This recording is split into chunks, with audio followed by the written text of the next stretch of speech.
Okay, तो अब हम लोग इसके फैक्टर्स जो बेसिक स्ट्रेंथ को इफेक्ट कर सकते हैं उनकी बात करते हैं। तो इसमें हमारे पास 3 पॉइंट्स हैं: inductive effect, steric hindrance and solvation effect.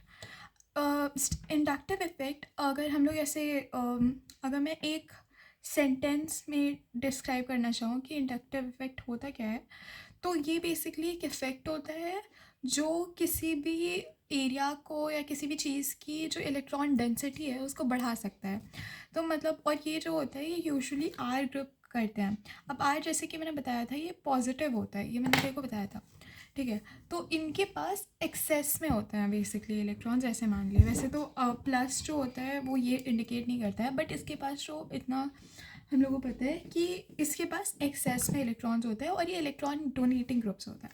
तो अब यहाँ पे नाइट्रोजन है, ठीक है। अब 3 डिग्री में क्या होता है कि अब क्योंकि इसके पास 3 डिग्री है, तो अब बेसिकली ये फैक्टर्स हैं। इंडक्टिव इफेक्ट भी डिपेंड करता है बेसिक स्ट्रेंथ पे, स्टेरिक हिंड्रेंस जो है वो भी डिपेंड करता है, और सॉल्वेशन इफेक्ट भी डिपेंड करता है। अब इनके बेसिस पे अगर हम लोगों का जो अमाइन वाला पार्ट है उसको अगर डिस्कस करें, 3 डिग्री, 2 डिग्री एंड 1 डिग्री को, तो उसके बारे में बात करते हैं। सबसे पहले 3 डिग्री की बात करते हैं इस वाले में, इंडक्टिव इफेक्ट में। तो जैसे कि मैंने बोला कि जो इंडक्टिव इफेक्ट होता है वो मतलब क्या करता है, इंडक्टिव इफेक्ट बेसिकली जैसे यहाँ पे आर गिवन है, तो ये जो है अपने इलेक्ट्रॉन्स को एन को दे देगा। सेम यहाँ वाला जो आर है, क्योंकि 3 डिग्री है तो इसमें 3 आर लगे हैं। अब ये जो तीनों आर हैं वो अपना जो इलेक्ट्रॉन्स है ये नाइट्रोजन को देंगे, ठीक है। अब नाइट्रोजन को देंगे और इसके पास ऑलरेडी इलेक्ट्रॉन्स प्रेजेंट भी होते हैं, इसके पास फ्री इलेक्ट्रॉन्स प्रेजेंट होते हैं, उसके पास लोन पे प्रेजेंट होता है। तो इसके पास क्या होता है कि इलेक्ट्रॉन डेंसिटी बहुत ज़्यादा बढ़ जाती है, इसलिए इसका इंडक्टिव इफेक्ट भी बढ़ जाता है। वहीं यहाँ पे अगर हम लोग 2 डिग्री वाले में देखें तो इसमें 2 क्योंकि आर होता है और इसकी उससे कम होती है, इसका इंडक्टिव इफेक्ट कंपेरेटिवली इससे कम होता है, बट 1 से ज़्यादा होता है क्योंकि 1 में बस एक ही आर प्रेजेंट होता है। तो इसके अगर बेसिस पे देखें तो 3 डिग्री, 2 डिग्री एंड 1 डिग्री होएगा, क्योंकि मतलब 3 डिग्री की जो बेसिक स्ट्रेंथ है वो सबसे ज़्यादा होनी चाहिए, फिर 2 डिग्री की होनी चाहिए, फिर 1 डिग्री की होनी चाहिए। बट फिर हम लोगों के पास सेकेंड फैक्टर भी है जो आता है स्टेरिक हिंड्रेंस। स्टेरिक हिंड्रेंस जो होता है ये भी बेसिक स्ट्रेंथ पे डिपेंड करता है। तो स्टेरिक हिंड्रेंस एक जैसे कि नाम ही बोल रहा है, स्टेरिक हिंड्रेंस, हिंड्रेंस मतलब भीड़ भाड़, ठीक है। स्टेरिक हिंड्रेंस को बेसिकली हम लोग भीड़ भाड़ से ही बोल सकते हैं।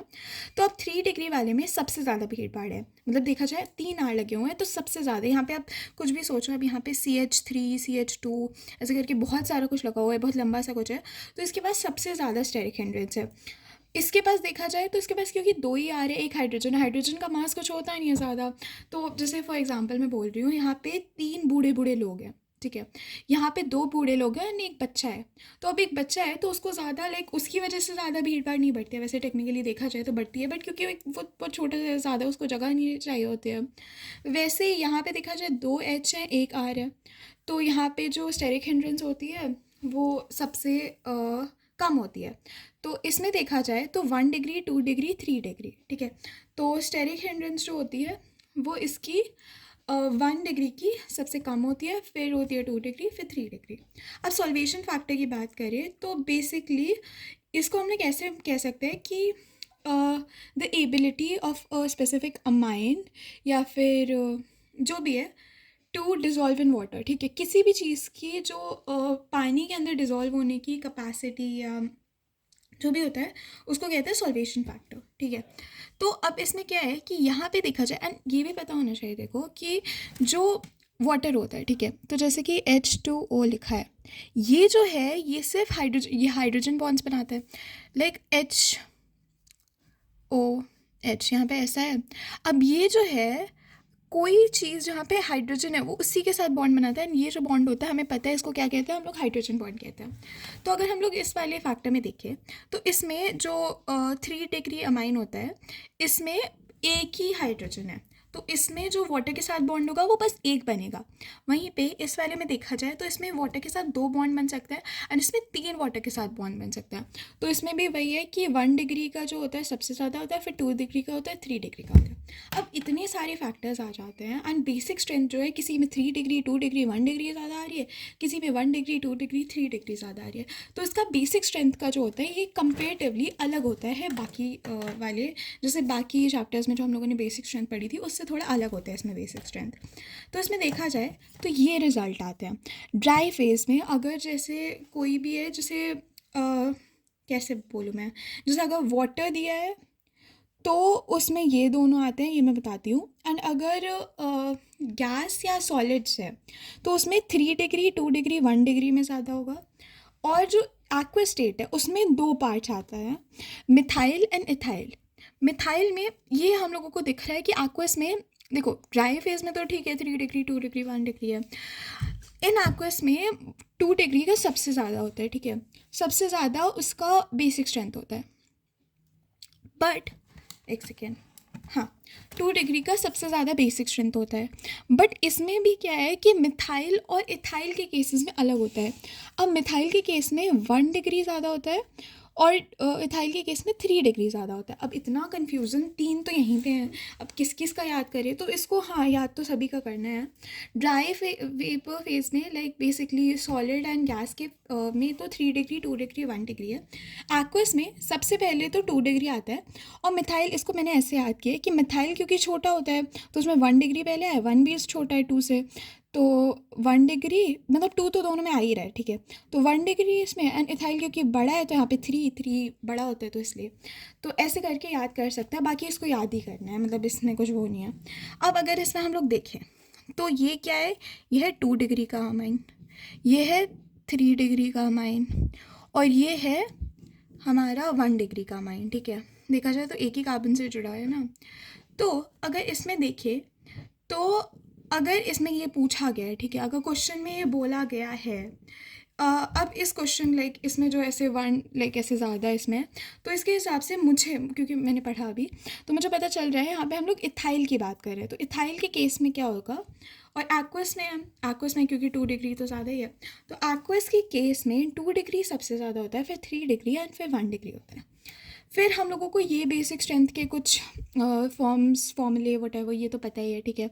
तो बेसिक स्ट्रेंथ क्या बढ़ाता है, मतलब क्या जो होता है वो बेसिक स्ट्रेंथ को बढ़ाता है, OR एंड R, मतलब CH3 CH2 ऐसे करके। तो ये क्या करेगा, बेसिक स्ट्रेंथ को बढ़ाएगा, बेसिक स्ट्रेंथ को ये चीज़ें बढ़ाती हैं, और एसिडिक स्ट्रेंथ को कम करती है, ठीक है। वैसे ही ये वाला जो है NO2 SO3H या फिर CHO या फिर इसमें क्लोरीन ब्रोमीन आयोडीन, ये नेगेटिव चार्ज वाले जो होते हैं, ये एसिडिक स्ट्रेंथ को बढ़ाते हैं एंड बेसिक स्ट्रेंथ को कम करते हैं, ठीक है। और बाकी सेम फॉर्मूला रहता है, मतलब सेम ही चीज़ रहती है, बस इसमें ऐसा होता है, ठीक है। अब आते हैं एसाइलेशन। अब केमिकल प्रॉपर्टीज़ में आते हैं। फिजिकल प्रॉपर्टीज़ हमारी हो गई। फिजिकल प्रॉपर्टीज़ में हम लोगों ने क्या क्या पढ़ा, हम लोगों ने स्टेट के बारे में थोड़ा सा पढ़ा पहले, फिर हम लोगों ने सॉल्युबिलिटी के बारे में पढ़ा कि किस में कैसे सॉल्युबल होता है, फिर हम लोगों ने बॉइलिंग पॉइंट के बारे में पढ़ा, फिर बेसिक स्ट्रेंथ के बारे में देखा, और उसके बाद फैक्टर्स अफेक्टिंग बेसिक स्ट्रेंथ देखा। अब आते हैं हम लोग केमिकल प्रॉपर्टीज़ में, ठीक है। तो केमिकल प्रॉपर्टीज़ में रिएक्शंस आती हैं। तो सबसे पहला जो होता है वो होता है एसाइलेशन। इसमें क्या होता है बेसिकली कि हम लोगों का कोई भी, अब क्योंकि केमिकल प्रॉपर्टीज़ है तो इतना पता होना चाहिए अब तक कि जो प्रिपरेशन वाला मेथड होता है उसमें जो भी चैप्टर है जिसके भी बारे में हम लोग पढ़ रहे हैं, जैसे अल्कोहल की प्रिपरेशन में जो फाइनल प्रोडक्ट था वो अल्कोहल बन रहा था, बट उसकी केमिकल प्रॉपर्टीज़ में हम लोग इनिशियल जो रिएक्टेंट ले रहे थे वो अल्कोहल ले रहे थे। वैसे यहाँ पे क्योंकि हम लोगों ने प्रिपरेशन पढ़ लिया है तो एसाइलेशन जो होगा, मतलब बेसिकली केमिकल प्रॉपर्टीज़ में हम लोग NH मतलब अमाइन का ही यूज़ करके कुछ बनाएंगे। तो हम लोगों ने कोई अमाइन लिया है एंड उसके अंदर हम लोग एसिड क्लोराइड डाल रहे हैं, ठीक है। तो क्या होता है कि ये दोनों जुड़ जाते हैं, ठीक है, मतलब यहाँ पे जो H है वो रिप्लेस हो जाता है बाय क्लोरीन, ठीक है। तो ये HCl बन के निकल जाता है एंड यहाँ पे जो N है वो कार्बन के साथ, इस वाले कार्बन के साथ जुड़ जाता है एंड ये कुछ ऐसा बनाता है। एग्जाम्पल देखते हैं, ठीक है।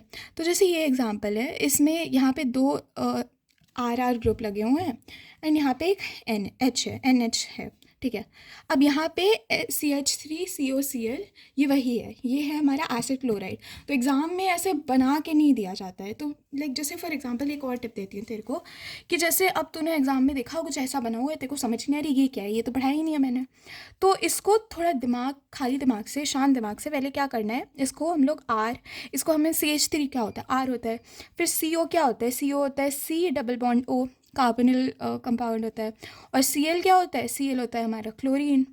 तो ऐसे 3 पार्ट्स में हम लोगों ने डिवाइड कर दिया, या फिर क्लोरीन नहीं तो X ऐसे करके मान ले, ठीक है। उसके बाद ऐसे करेगा ना तो थोड़ा आइडिया लगेगा, अच्छा ये ऐसा कुछ बनना है, ठीक है। तो ऐसे करके हम लोगों को समझना पड़ेगा, ठीक है। अब यहाँ का जो H है और यहाँ का Cl जो है निकल गया। तो अब यहाँ पे N के पास क्या आके लगेगा, बस N के आके पास ये वाला ग्रुप लग जाएगा, ठीक है। इस ग्रुप को लगाएंगे तो देखिए यहाँ से यहाँ तक ये वाला जो पार्ट है ये वाला पार्ट है, और फिर ये वाला जो पार्ट है वहाँ के यहाँ पे लग गया, HCl निकल गया, सिंपल, ठीक है। तो इसमें हीट यूज़ होती है, ऐसा कोई भी चीज़ आए एग्ज़ाम में हमें पता चल जाएगा कि ऐसा ऐसा हो रहा है। अब यहाँ पे एक और चीज़ दी है, 3 degree amine does not give this reaction because of the absence of hydrogen. हाँ, अब यहाँ पे क्योंकि हाइड्रोजन है, देखो यहाँ पे ये 2 डिग्री अमाइन है तो ये तो दे देगा, 1 डिग्री भी देगा। बट कोई भी ऐसा अमाइन जिसमें हाइड्रोजन नहीं है तो क्लोरीन के साथ क्या निकलेगा, इसलिए 3 डिग्री नहीं देता है। 3 degree does not give this reaction, ठीक है। अब यहीं पे एक और चीज़ है, एक और रिएक्शन दी है जहाँ पे NH ये सब मतलब पूरा दिया हुआ है, और अगर इसमें हम लोग डालते हैं ये एसिड एनहाइड्राइड है, ठीक है। एसिड एनहाइड्राइड का स्ट्रक्चर अगर मैं बना के दिखाऊँ देखो, तो ये वही वाला है जो गंदा सा मैंने पहले भी बताया पहले के चैप्टर्स में, ठीक है। तो उसमें क्या होता है बेसिकली, ऊपर बनाती हूँ, ठीक है। यहाँ पे ध्यान से देखना, एक कार्बन है, यहाँ से ऑक्सीजन लगा है, यहाँ पे हम लोगों को R लगता है, ठीक है। और यहाँ पे एक ऑक्सीजन लगता है, और ये वाला जो ऑक्सीजन है एक और कार्बन डबल बॉन्ड ऑक्सीजन और R से जुड़ा होता है, तो ये स्ट्रक्चर बनता है, ठीक है।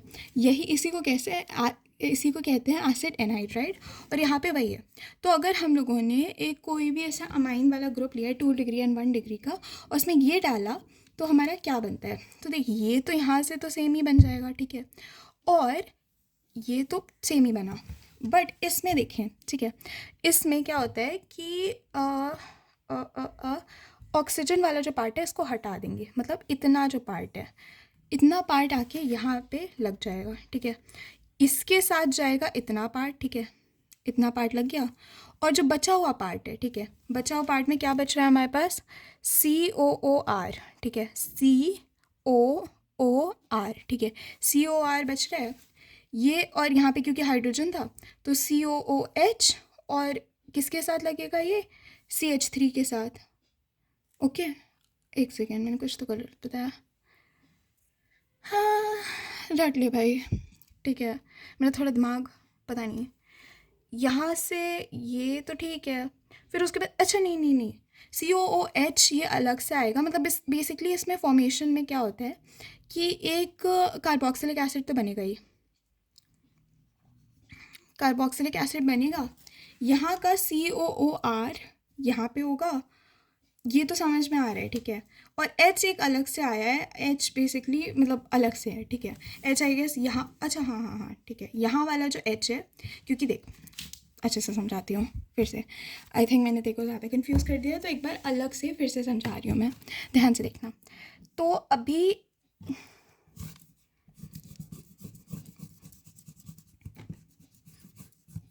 ये है, ठीक है। इसमें अगर हम देखें तो ये है हमारा कंपाउंड, और यहाँ पे ये जो गिवन है इसको मैं यहाँ पे बनाती हूँ, ये मैंने R के रिस्पेक्ट में लिखा था, मैं उसके रिस्पेक्ट में लिखती हूँ, ठीक है। CH3 C double bond O C double bond O CH3, ठीक है। अब क्या होता है, ऑक्सीजन वाला पार्ट हम लोग हटा देंगे, इतना लेंगे, ठीक है। इसको लेके ये वाला जो पार्ट है जितना मैंने सर्कल किया है, इसको लेके हम लोग इसके साथ जोड़ेंगे, इसके साथ जोड़ने के लिए हाइड्रोजन, यहाँ पे हाइड्रोजन है, हाइड्रोजन की जगह उसको जोड़ देंगे, ठीक है। अब हमारे पास यहाँ पे बचता क्या है, यहाँ से देखेंगे तो हमारे पास CH3COO बच रहे माइनस, ठीक है। बट यहाँ पे जो हाइड्रोजन बचा था इसको निकाला है ना, तो ये वाला हाइड्रोजन यहाँ पे आके लग जाएगा, तो ये बना हमारा यहाँ पे, ठीक है। और ये जो है ये इस वाले पार्ट को है, ठीक है, और ये वाला जो पार्ट है ये हमारा ये वाला गोला है, ठीक है, हो गया। अब हम लोग देखते हैं कार्बनमाइन रिएक्शन। ये भी एक इम्पॉर्टेंट रिएक्शन आती है जिसको हम लोग आइसोसाइनाइड रिएक्शन भी कहते हैं, ठीक है। तो इसमें क्या होता है, हम लोग कोई भी अमाइन लेते हैं, चाहे वो एरोमेटिक हो, चाहे वो क्या हो, एरोमेटिक हो या एलिफेटिक हो।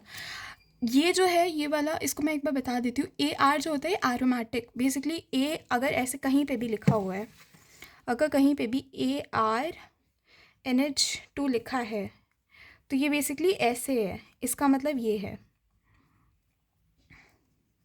इसका मतलब ये है, ठीक है। तो ये यहाँ पे लिखा हुआ है, इसमें डालते हैं हम लोग CH3 और KOH, ठीक है। CHCl3, सॉरी CH3 नहीं, CH3L3, मतलब बेसिकली हम लोग क्लोरोफॉर्म डालते हैं, क्लोरोफॉर्म विद क्या, KOH, ठीक है, विद कोई भी बेस या NaOH भी ले सकते हैं यहाँ पे। तो अगर हम लोग एक अमाइन के अंदर क्लोरोफॉर्म और KOH डालते हैं in the presence of heat, तो क्या बनता है ये ध्यान रखना, NC बनता है, ना कि CN। NC और CN में बहुत डिफरेंस होता है केमिस्ट्री में। NC होता है आइसोसाइनाइड और CN होता है साइनाइड, ठीक है। तो यहाँ पे हम लोगों ने इसको लिया, तो NH2 जो है वो रिप्लेस हो जाएगा बाय NC, सिंपली बस NC लग जाएगा। और इसकी जो होती है फाउल स्मेल होती है, ठीक है। कोई भी कंपाउंड बनेगा ये जो होता है ये फाउल स्मेल होता है, ठीक है, फाउल स्मेलिंग कंपाउंड होता है। और इसको इसमें इसके साथ 3 KCl बनता है और H2O निकलता है। यहाँ पे मैंने ये रिएक्शन लिखी हुई है, तो देख ये जो लास्ट में अमाइन गिवन है, एग्जाम्पल है, ठीक है, अमाइन गिवन है, इसमें हम लोगों ने डाला क्या, क्लोरोफॉर्म, और अल्कोहलिक KOH है, NaOH डाला, अल्कोहलिक है याद रखना। फिर इसके साथ बना NC, ये फाउल स्मेल होता है, और ये फिनाइल आइसोसाइनाइड कहते हैं इसको, ठीक है। ये जो लास्ट वाली रिएक्शन है वही है। अब अगर मैं देखूँ एक बार फिर से, यहाँ पे देखूँ, अरे यार, हाँ फिर से यहाँ पे देखूँ, तो this reaction is use to distinguish between 1 degree, 2 degree and 3 degree amine. Basically ये जो रिएक्शन होती है, शायद मैं कंफर्म करके बताती हूँ, नहीं तो तू सर्च कर लूँगा, कि ये बेसिकली जो रिएक्शन होती है ये सिर्फ 1 डिग्री नहीं, ये सिर्फ 2 डिग्री वाले अमाइन देते हैं, शायद ऐसा कुछ होता है, ठीक है। नेक्स्ट आते हैं हम लोग हाउ टू डिस्टिंग, हाँ यहाँ पे है ना, इससे पता चल जाएगा। तो ये 2 डिग्री का अमाइन है, ये 1 डिग्री का अमाइन है, ठीक है, ठीक है। तो ये 1 डिग्री का अमाइन जो है वो देता है, बट 2 डिग्री का अमाइन नहीं देता है, ठीक है। तो आई थिंक 3 डिग्री का भी अमाइन नहीं देता होगा। तो अगर ऐसा लिखा हुआ है इथाइलमाइन एंड एन मिथाइलमाइन, ठीक है, तो इथाइलमाइन हमारा क्या होता है, CH3 CH2 NH2, ठीक है, इथाइलमाइन। और एन मिथाइलमाइन, एन का मतलब होता है पता नहीं, एन का मतलब होता है नाइट्रोजन से जुड़ा हुआ है, ठीक है। तो मिथाइल अमाइन, तो CH3 CH2 NHCH3 ये है, ठीक है, यही होगा, ठीक है। मतलब अगर ऐसा कुछ, N का मतलब बेसिकली होता है कि वो नाइट्रोजन से जुड़ा हुआ है, तो N जो है वो हमारा, मिथाइल जो है वो नाइट्रोजन के पास वाले कंपाउंड से जुड़ा हुआ है, मतलब टेक्निकली इसको खोल के देखा जाए तो CH3 CH2 NHCH3, ठीक है, तो ये नाइट्रोजन से जो तो जुड़ा हुआ है। फिर मतलब ये डिस्टिंग्विश का एक टेस्ट होता है कि अगर ऐसे कुछ अमाइन का डिस्टिंग्विश करने को कहीं पे भी आए तो सिंपली ये लिख देना कि मतलब ये इसके अंदर के हम लोग क्लोरोफॉर्म डालेंगे, एक्वस KOH नहीं, अल्कोहलिक KOH और क्या NaOH कुछ ऐसा देंगे, एंड हम लोगों का जो प्रोडक्ट होगा वो बन जाता है, विच इज़ NC के साथ, मतलब बेसिकली NH2 जो है वो रिप्लेस हो जाएगा। तो वो रिएक्शन जो होगी वो देगी, और जो नहीं देगी वो 2 डिग्री एंड 3 डिग्री की रिएक्शन है। अब आते हैं हम लोग नाइट्रस एसिड की रिएक्शन में। तो इसमें क्या होता है, ये वाला जो है ये डाइजोनियम सॉल्ट वाली रिएक्शन से भी रिलेटेड है। डाइजोनियम सॉल्ट अभी हम आगे थोड़ा अच्छे से पढ़ेंगे, बट इसको देख लेते हैं एक बार। तो हम लोगों ने क्या लिया है, हम लोगों ने अपना नॉर्मल अमाइन लिया है, अमाइन के अंदर हम डालते हैं HNO2, ठीक है। HNO2 डालने से क्या होता है, RN2Cl बनता है, ठीक है। ये रिएक्शन उसमें बहुत काम आती है, लाइक कन्वर्जन्स में बहुत काम आती है।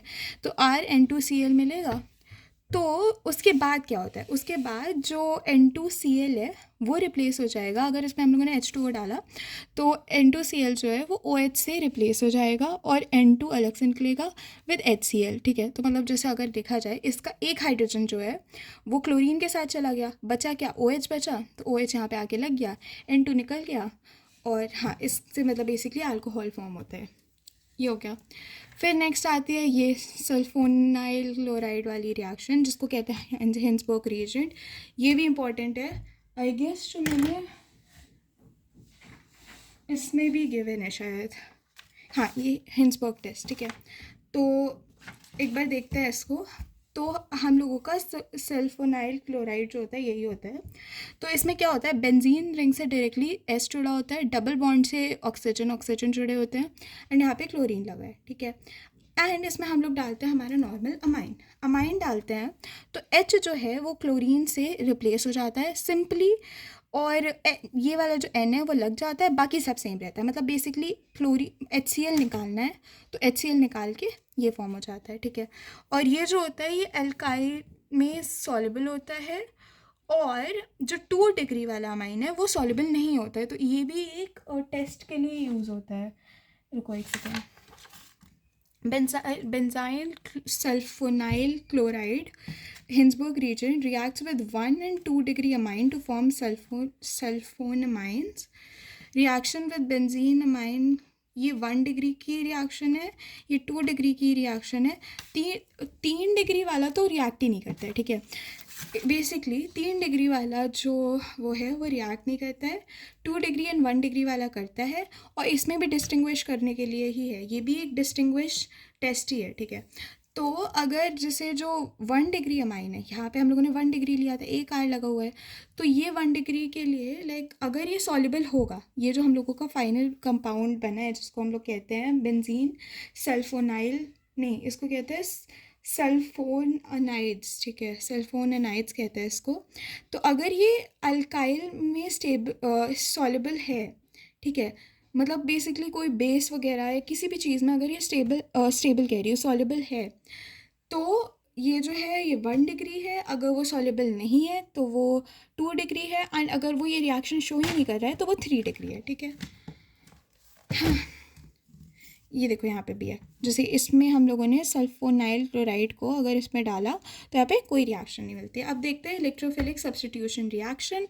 यहाँ पे जो भी लिखा है ये इंपॉर्टेंट नहीं है, मैं बताती हूँ इंपॉर्टेंट क्या है, ठीक है।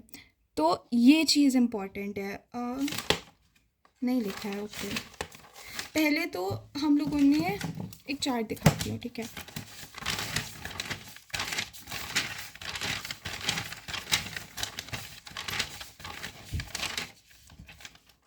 इस चार्ट को देखते हैं।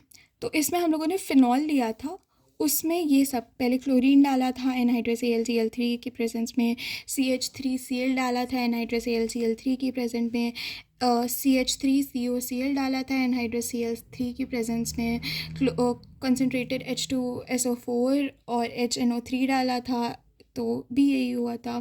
फिर कंसनट्रेटेड H2SO4 डाला तो ऐसा होगा। तो बेसिकली ये होता है क्लोरिनेशन, ये होता है फेडरल क्राफ्ट, एल्काइलेशन ये होता है फेडरल क्राफ्ट, एसाइलेशन ये होता है नाइट्रेशन, ये होता है सल्फोनेशन, ये ब्रोमिनेशन होता है, ठीक है। तो मतलब ये जितनी भी रिएक्शन होती है इसी को कहते हैं इलेक्ट्रोफिलिक सब्स्टिट्यूशन रिएक्शन। इसमें क्या होता था, बस क्लोरीन जो है वो मेटा पोजिशन पे और मेटा नहीं ऑर्थो पोजिशन पे और पैरा पोजिशन यहाँ पे आके लग जाता था अलग अलग प्रोडक्ट। और अगर हम लोग इसका ट्राई सब्स्टिट्यूशन करते थे, जैसे नाइट्रेशन का ट्राई सब्स्टिट्यूशन होता था, तो हम लोग कंसनट्रेटेड HNO3 डालते थे, वैसे डाइल्यूटेड डालते थे। तो डाइल्यूटेड डालने से क्या होता था, बस पैरा पोजिशन पे लगता था या तो ऑर्थो पोजिशन पे लगता था। अगर हम लोगों ने कोई कंसनट्रेटेड HNO3 डाला है और ट्राई सब्स्टिट्यूशन हुआ है तो वो पैरा पोजिशन पे भी लगेगा, ऑर्थो पोजिशन पे भी लगेगा, ठीक है। तो मतलब यहाँ पे और ये वाली ये सारी जगह लग जाता था। वैसे ही ब्रोमिनेशन में क्या होता था कि अगर हम लोग CS डालते थे और Br के साथ Br2 के साथ कोई भी नॉन पोलर सॉल्वेंट डालते थे, अगर जैसे एग्ज़ाम में दिया है पता है Br दिया है और कुछ भी दिया है उसके साथ, ठीक है, तो समझ जाना वहाँ पे ब्रोमिनेशन हो रहा है, ठीक है। तो वो सिंपली नॉर्मल मोनो सब्स्टिट्यूशन होगा। बट अगर Br के साथ वाटर लिखा है या वाटर दिया है तो वहाँ पे ट्राई सब्स्टिट्यूशन होगा, ये इंपॉर्टेंट है, ठीक है। तो ये था हम लोगों का इलेक्ट्रोफिलिक सब्स्टिट्यूशन इन फिनॉल। यहाँ पे फिनॉल की बात हो रही थी। अब हम लोग अगर अमाइन वाला बात करें तो यहाँ पे हम लोगों ने एनिलीन लिया है, ठीक है। एनिलीन के अंदर हम लोग इलेक्ट्रोफिलिक सब्स्टिट्यूशन लेंगे क्योंकि एनिलीन ही आता है अमाइन का वैसा बेंजीन वाला प्रोडक्ट। तो अगर हम लोग ब्रोमीन वाटर डालेंगे तो ये बनेगा, हम लोगों ने पहले देखा था, सेम ही चीज़ हुई है, ठीक है। बट अगर हम लोग इसके अंदर, ये तो ठीक है, नाइट्रेशन करेंगे सिंपली कंसनट्रेटेड। अब इस नाइट्रेशन में भी एक एक्सेप्शन आता है। ये chapter is full of exceptions, थोड़ा ज़्यादा ही एक्सेप्शंस आते हैं। नाइट्रेशन में हम लोगों ने कंसनट्रेटेड H2SO4 डाला HNO3 की प्रेजेंस में। तो अब यहाँ पे क्या होता है, ये होना चाहिए कि ऑर्थो पोजिशन पे और पैरा पोजिशन पे ये दो जगह लगता है ना, ये दो जगह होती हैं वो जहाँ पे हम लोगों का जो भी है NO2 यहाँ पे बन रहा था, तो NO2 यहाँ पे और यहाँ पे लगना था। बट इस वाली सिचुएशन में नाइट्रेशन इन एनिलीन में क्या होता है कि यहाँ पे जो बनता है वो सिर्फ 2% बनता है और फिर पैरा पोजिशन पे 51% बनता है। बट यहाँ पे मेटा पोजिशन पे भी बनता है, ठीक है। मेटा पोजिशन, ये मेटा डायरेक्टिंग ग्रुप नहीं है, ठीक है।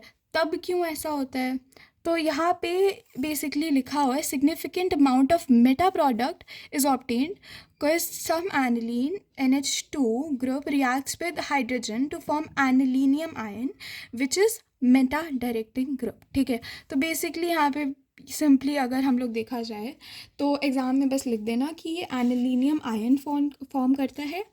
एंड एनिलीनियम आयन जो होता है वो मेटा डायरेक्टिंग ग्रुप होता है। उसकी वजह से क्या होता है यहाँ पे कि 2 डिग्री का जो अमाइन है वो मतलब मेटा और ऑर्थो पोजिशन पे बहुत कम प्रोडक्ट बन रहा है और पैरा पोजिशन पे 51 बन रहा है और मेटा पे भी इसलिए बन रहा है क्योंकि ये एनिलीनियम आयन फॉर्म करता है और वो मेटा डायरेक्टिंग ग्रुप होता है। तो उसमें सिग्निफिकेंट अमाउंट ऑफ जो भी हम लोगों का ये था ये जाके लग जाता है, ठीक है।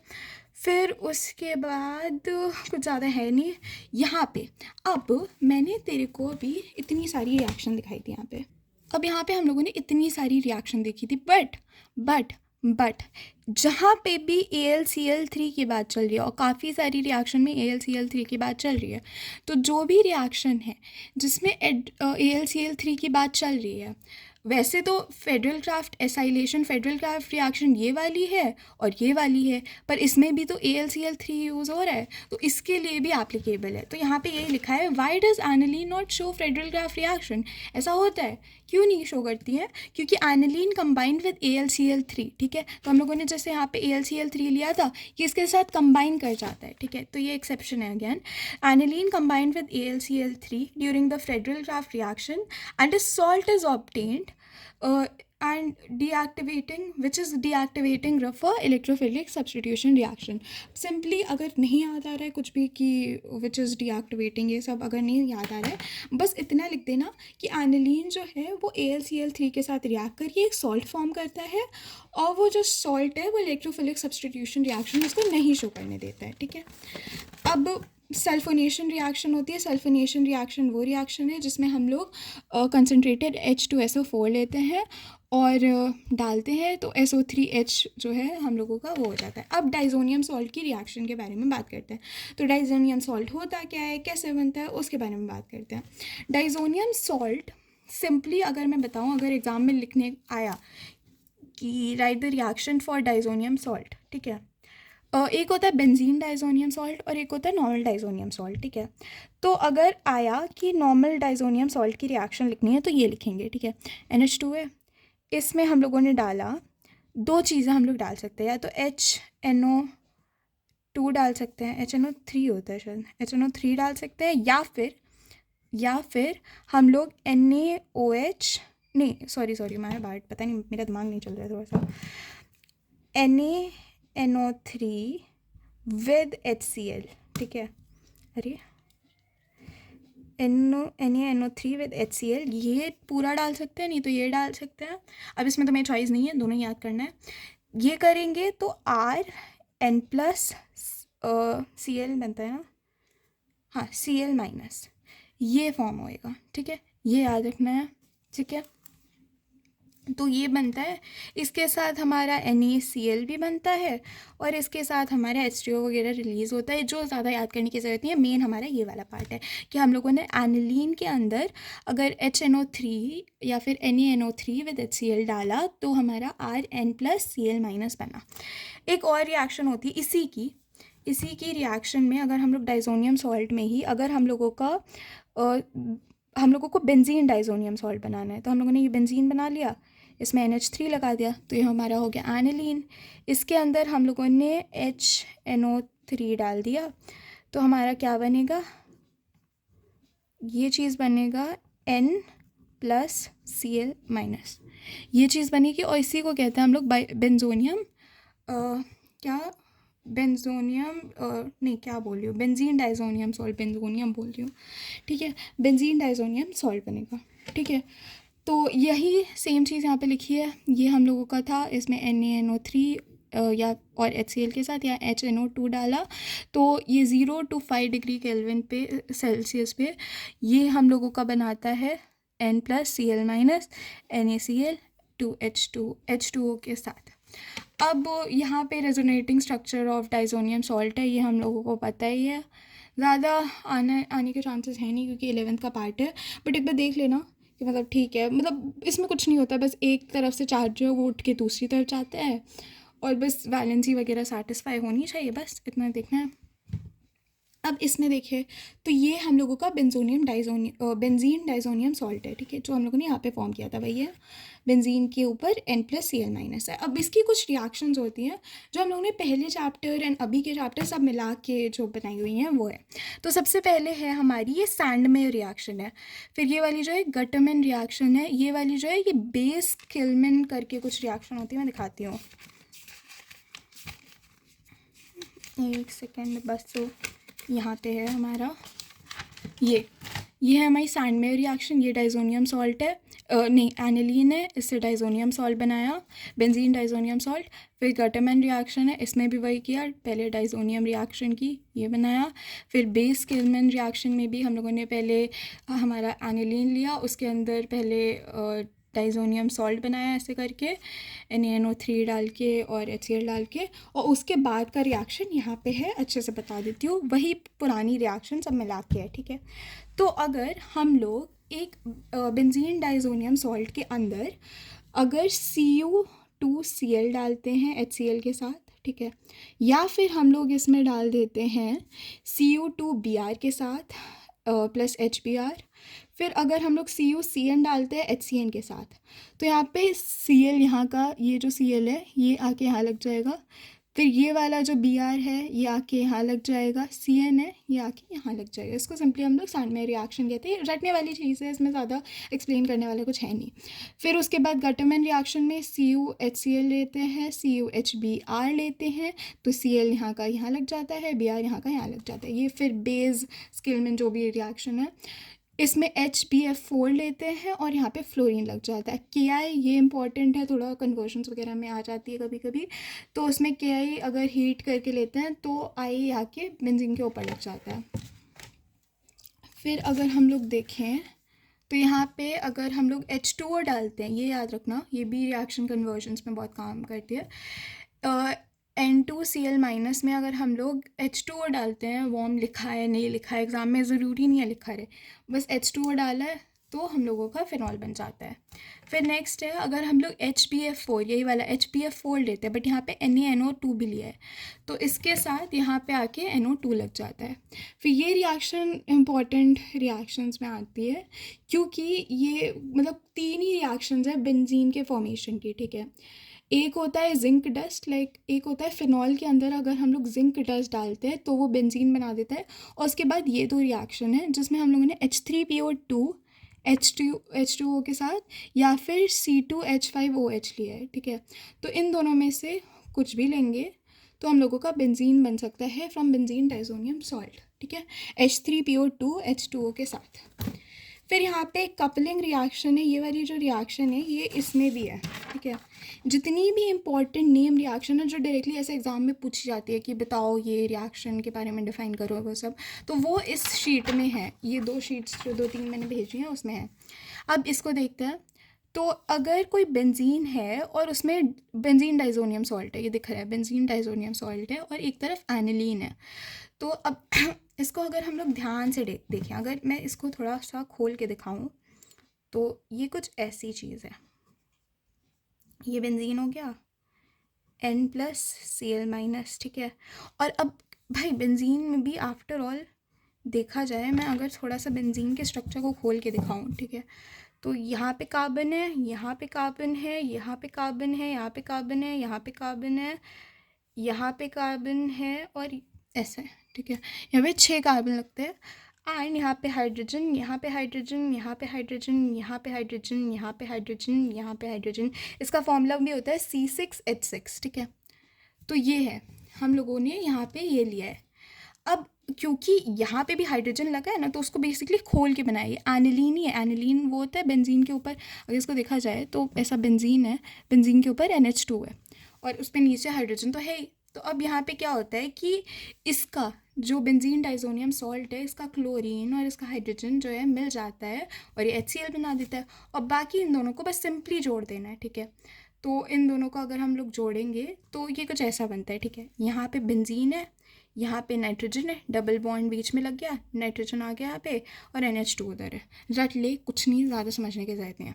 सेम इसमें अगर फिनॉल के साथ हम लोगों को कपलिंग रिएक्शन करनी है तो हम लोग बेंजीन डाइजोनियम सॉल्ट लेंगे, फिनॉल लेंगे, नीचे हाइड्रोजन है, इसमें भी सेम ही बनता है, बस यहाँ पे OH लग जाता है। तो ये हो गया हमारा चैप्टर ख़त्म।